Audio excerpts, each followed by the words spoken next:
Welcome in to the Fun Astrology Podcast. It is Fasten Your Seatbelt Tuesday. The sun is conjoining Uranus this afternoon at 3:55 p.m. Eastern Time.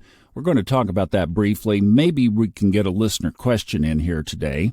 Don't forget about tomorrow. Hope you have your watch or your timer or your phone set to go off so that you can catch us at 7:30 Eastern on either the Fun Astrology Podcast YouTube channel or the Facebook group, the private Facebook group. Subconscious Mind Mastery and Fun Astrology Podcast listeners, the part you will be catching is totally free. Just come join us. You can chat, we can listen, and we have some folks that are going to have a blast being readers and question askers. So it's a fun night. Hope to see you tomorrow.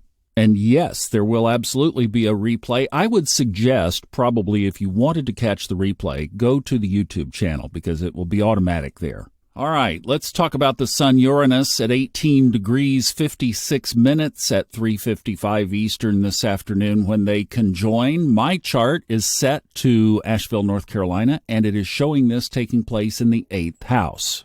That so fits the characteristics of not only the Saturn-Uranus squares from 2021, but also this whole theme that we're under. Seems to be getting more evident every day that this is about some massive transformation. Well, here is this very powerful aspect that is pointing in, like signposts in that direction. Could be around money. Yes, absolutely. We've had our eye on that for a couple of years now. And what are we seeing? I went back and replayed some of the listener questions, just making sure I had caught up with everything. And one that I had saved was back in the vault there. And it was somebody asking about, this is probably 3 months ago, when we were talking, I think, on Saturday, and she was saying that I had mentioned something about banks collapsing. And I'm like, oh, wow, okay, don't remember that, but we'll go with it. So what are we dealing? Yeah, in that context, Thomas, tell us about the 8th house with the sun. I did something on Sunday night that was really cool. I pulled a stock chart, and I was playing with this pattern over the weekend. That if you look at some of the major tops, just put up the Dow Jones Industrial Average or S&P 500, whatever, one of the broad indexes, and go back and look at the tops on a daily chart. The pattern has been that they happen when the moon is either in Aries or Virgo. Now, that's not an ongoing pattern, but when it is working, it continues until something changes. And it might change this time, who knows, because it has been working since about the 1st of February.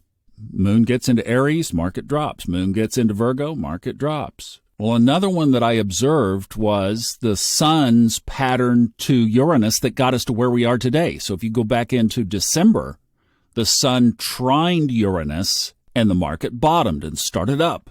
About a month later, think of the sun's movement from 120 degrees now closing in to this conjunction that we're going to enjoy today.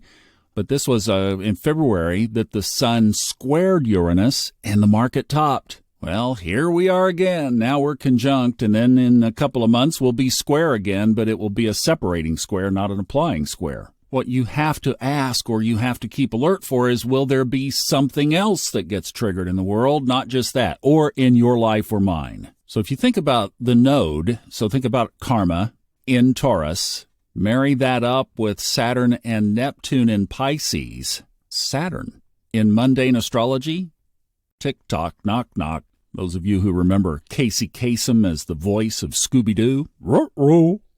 Saturn and Neptune together in Pisces are going to bring some reckoning. Now, you and I, we lap this up because we've got Saturn on our side to build all these new structures and these new legacies spiritually, that we're going to be a part of the shift and our kids are going to be a part of the shift. And you, parents, are raising conscious children and you are teaching them the ways of following their ordained path on earth, their highest timeline, if you will. This is perfect. This is exactly what you're looking for. But if you're not conscious and you're mundane and you're a crook and a bankster and all of that, well, either you're going to have some due bills this life or next. And I'll tell you, whenever you mishandle somebody's money, that is an energetic boomerang. That one will come back around and get you. So you'd have to ask then, logically, Does this also include the possibility of personal karmic debt? Forget about all the other stuff. Could this affect me?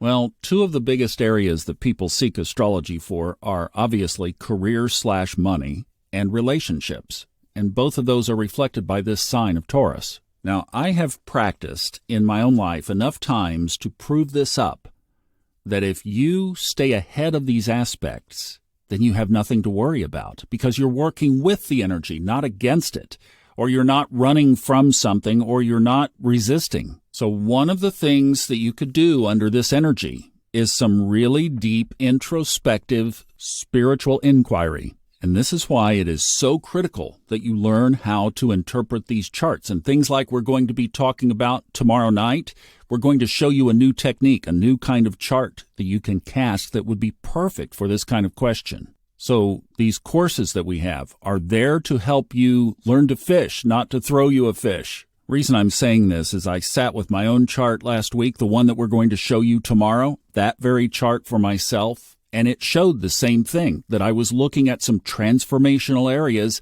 in the 8th house. Well, when you see that in the chart, then you can start going through your life and start asking the questions, and intuition will speak to you. You'll know if there's something there that needs to be addressed. Or you just ask for signs and synchronicities. Please show me gently, because as soon as you tell me, I'm going to get busy resolving it. I'm going to neutralize that karma, or I'm going to work on it, or I'm going to do whatever I need to do that's shown the next step. See, you don't get the whole thing in one shot.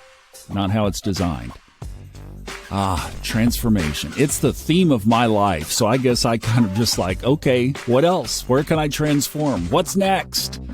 Those are all good questions because it's making us higher and better for our life here and beyond. We'll see you on the other side of this aspect.